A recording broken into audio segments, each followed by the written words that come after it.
Siendo las 5:30 de la mañana, nos vamos a la bonita ciudad de Puerto Montt.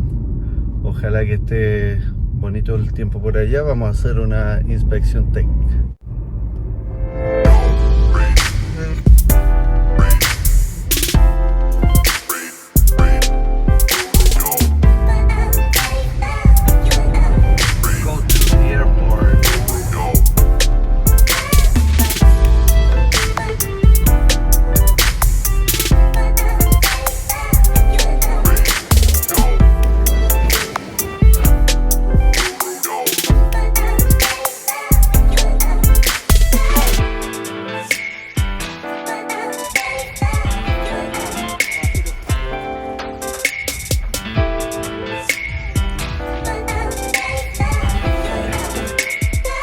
Bien, las principales problemáticas que podemos advertir en esta inspección técnica: como primera cosa, en la obra hay una excavación que no cumple con la mecánica de suelo.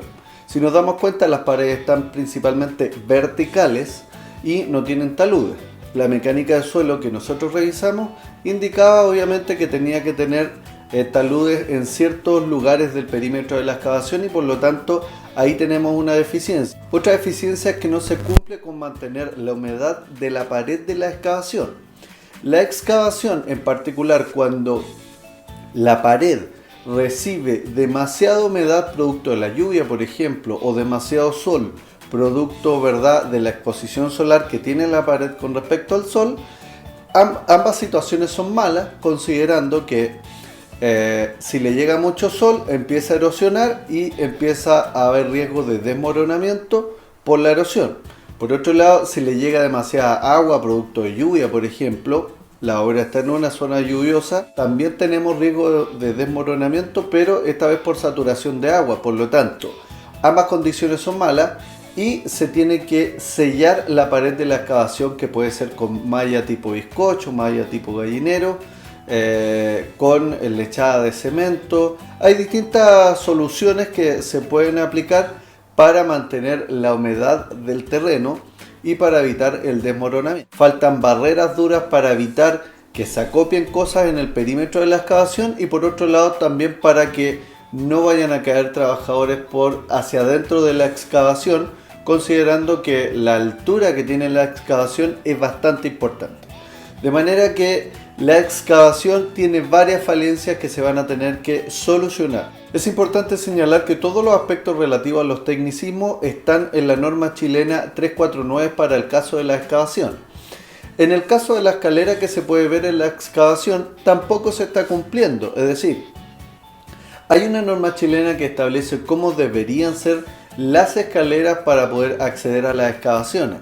Dentro de los peligros que podemos ver que hay trabajadores que están subiendo y bajando con herramientas, con materiales por la escalera, que no es lo más adecuada. En ese lugar se debería tener un andamio tipo escalera, por ejemplo, para poder dotar a los trabajadores de barandilla, y de manera que ellos puedan subir y bajar los materiales en condiciones de seguridad.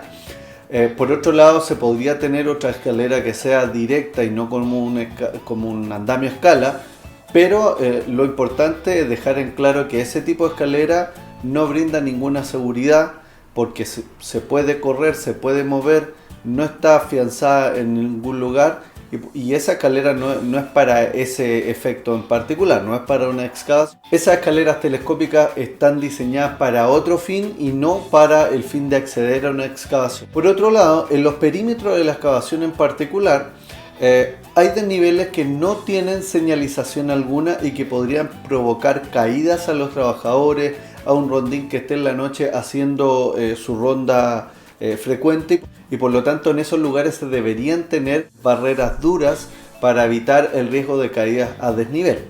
Por otro lado, tenemos que los tableros eléctricos, las instalaciones eléctricas en general en la obra no son del todo adecuadas, considerando que los tableros eléctricos y las extensiones eléctricas tienen ciertas especificaciones que tienen que cumplir. Por ejemplo, el tablero eléctrico en particular tiene que tener cierta altura, tiene que estar dotado, ¿verdad?, con doble mica, en donde yo pueda acceder solamente a los switches. En la segunda mica deberían estar indicados cuáles son los circuitos de poder, hacia dónde va cada una de las extensiones eléctricas. Tiene que tener conectores Legrand, tiene que ser de material incombustible, etc. Es decir, hay una norma chilena que está específicamente diseñada para que se cumpla, ¿verdad? Y por lo tanto, esta norma chilena, entre otras cosas, define que se debería contar con una cantidad coherente y adecuada a la obra de los tableros eléctricos. En este caso, esta obra en particular tiene un solo tablero eléctrico, lo que hace que los protectores, tanto el protector diferencial como el disyuntor termomagnético, pierdan sensibilidad. Es decir, cada metro que pasa, ¿verdad? Cada metro que tiene la extensión eléctrica van perdiendo sensibilidad. Nosotros nos dimos cuenta de extensión eléctrica de 30, 40 metros, en donde seguramente si hay una descarga a tierra que esté sufriendo alguno de los trabajadores, podría eventualmente sufrir una descarga eléctrica por falta de sensibilidad que va a tener el protector diferencial, por ejemplo. O si hay alguna máquina que esté haciendo corte y que esté generando arco voltaico, cortocircuito, también eventualmente podría no tener la sensibilidad necesaria como para poder cortar el circuito y evitar un incendio. Por eso es que es importante tener una cantidad adecuada de tableros eléctricos. También las extensiones eléctricas tienen que estar canalizadas por vías aéreas, se pueden utilizar peinetas, etcétera, ¿verdad? Y por lo tanto tienen que estar canalizadas en lugares donde van a transitar personas sobre los 2,5 metros. Esa es una recomendación, no lo dice taxativamente la norma. Lo que sí dice la norma es que en aquellos lugares en donde haya tráfico vehicular, se tiene que tener las extensiones eléctricas por sobre los 4,1 metros. Bien, y por último tenemos el peligro de empalamiento. Es importante dejar en claro que el empalamiento es el riesgo que podría generar heridas cortopunzantes o punzantes de los fierros estriados, de los dowel, etc. Por lo tanto, estos fierros estriados tienen que, en el extremo cortante que tienen, se tienen que proteger. La obra efectivamente lo está protegiendo, pero con un rebar caps que no es el adecuado. Es decir, el rebar cap que se está utilizando es de madera y por lo tanto la madera, en caso de sufrir algún impacto, obviamente como tiene vetas internas, se va a abrir y no va a proteger al trabajador. Por lo tanto, es importante tener en claro que se tiene que utilizar un rebar caps que tenga la capacidad de controlar, ¿verdad?, el riesgo de empalamiento.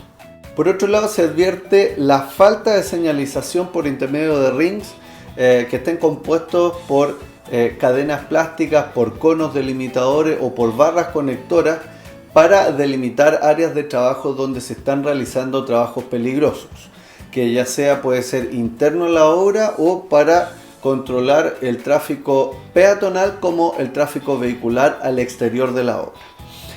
Es importante señalar que en nuestro sitio web proveedoresdeseguridad.com puedes encontrar a la venta estos productos, tanto el rebar caps como los conos, como los conectores, como la cadena plástica, que son medios de delimitación que permiten instalar una señalización de manera rápida y quitar la señalización de manera rápida también. Por lo tanto, recuerda, proveedoresdeseguridad.com es un sitio web que busca proveedores especialistas en materias de seguridad y salud ocupacional y puedes encontrar productos en oferta. Así que recuérdalo, proveedoresdeseguridad.com. Bien, espero les haya gustado este video, espero que si te gustó, por favor, dale like, compártelo en redes sociales para que podamos llegar a mayor cantidad de personas. Y bueno, desde acá me despido de la central de comandos de S&S Movimiento. Que esté muy bien. Chao, chao.